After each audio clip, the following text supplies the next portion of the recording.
Assalamualaikum warahmatullahi wabarakatuh. Saya Yuyun Wahyuni Sowi dengan nomor induk mahasiswa 87796383 dari program studi Pendidikan Guru Sekolah Dasar Universitas Terbuka Surabaya. Di video kali ini saya akan membahas tentang pilar-pilar pendidikan Ki Hajar Dewantara dan relevansinya di era digital. Yuk kita mulai pembahasannya. Teman-teman, apakah kalian tahu berapa tinggi gedung tertinggi di dunia? Apakah 800 meter ataukah lebih? Tapi seberapa kokoh gedung tersebut tergantung pondasinya. Begitu juga paradigma yang sama berlaku untuk pendidikan kita. Lantas, apa makna pilar pendidikan?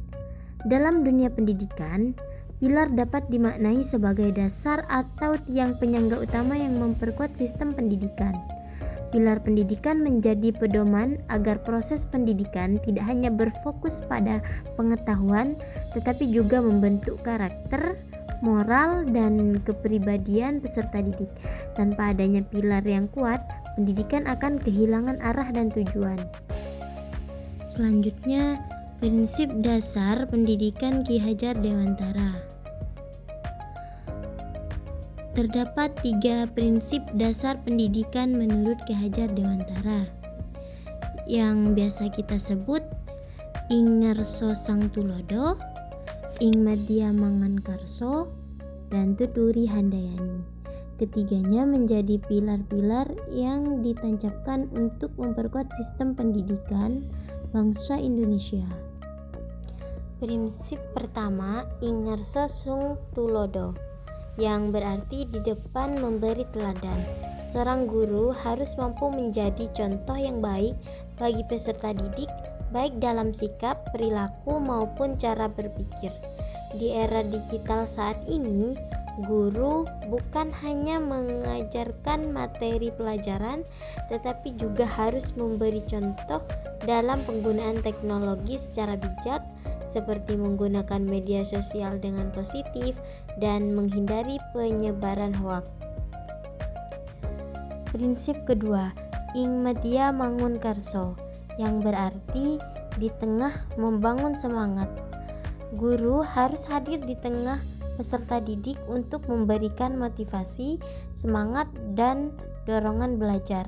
Dalam pembelajaran daring, guru dituntut lebih kreatif agar siswa tetap aktif dan tidak merasa bosan, misalnya dengan menggunakan video pembelajaran, kuis interaktif, atau diskusi online yang menarik.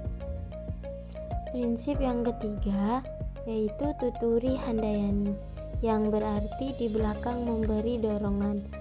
Guru berperan sebagai pendukung yang memberikan kebebasan kepada peserta didik untuk berkembang sesuai potensi mereka. Pada era digital ini, siswa memiliki akses luas terhadap informasi dan teknologi. Oleh karena itu, guru perlu membimbing siswa agar mampu berpikir kritis, bertanggung jawab, dan memiliki karakter yang baik dalam menggunakan teknologi. Relevansi di era digital. Teman-teman, di era digital ini, pendidikan dituntut mampu membekali peserta didik dengan kemampuan menggunakan teknologi secara bijak dan produktif. Terus, bagaimana pilar pendidikan dapat bertahan? Kita bahas melalui analisis relevansi satu persatu. Yang pertama dapat kita lihat dari tantangan penyalahgunaan gadget. Banyak anak lebih sering menggunakan gadget untuk bermain game atau menonton video daripada untuk belajar. Hal ini menunjukkan perlunya pendidikan karakter dan pendampingan dari guru serta orang tua agar anak dapat menggunakan teknologi secara bijak, bertanggung jawab, dan sesuai kebutuhan belajar. Yang kedua, tantangannya menurunnya interaksi sosial. Penggunaan gadget yang berlebihan dapat membuat anak lebih sering berinteraksi dengan layar daripada dengan teman sebaya. Akibatnya, Kemampuan berkomunikasi, bekerja sama, dan bersosialisasi dapat berkurang. Oleh karena itu, pendidikan perlu menyeimbangkan pemanfaatan teknologi dengan kegiatan yang mendorong interaksi sosial dan kerjasama antar anak.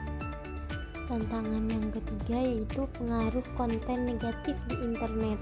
Anak-anak dapat dengan mudah mengakses berbagai informasi di internet, termasuk konten yang tidak sesuai dengan usia mereka, seperti kekerasan, perundungan, atau informasi yang tidak benar. Hal ini dapat memengaruhi perilaku, pola pikir, dan perkembangan karakter anak. Oleh karena itu, pendidikan perlu membekali anak dengan kemampuan literasi digital, berpikir kritis, serta memberikan pendampingan dan pengawasan agar mereka dapat memilih dan menggunakan informasi secara bijak dan bertanggung jawab. Nah, selanjutnya mari kita refleksi sejenak tentang bagaimana pilar tersebut dapat menjawab persoalan pendidikan nasional.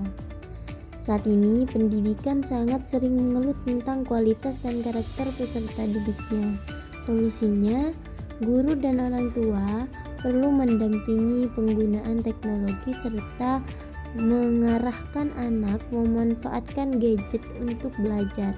Guru juga dapat mengadakan kegiatan diskusi dan kerja kelompok agar anak tetap aktif berinteraksi dengan teman. Selain itu, anak perlu dibekali literasi digital agar mampu memilih informasi dan konten yang bermanfaat serta menggunakan internet secara bijak dan bertanggung jawab. Sekian penjelasan dari saya.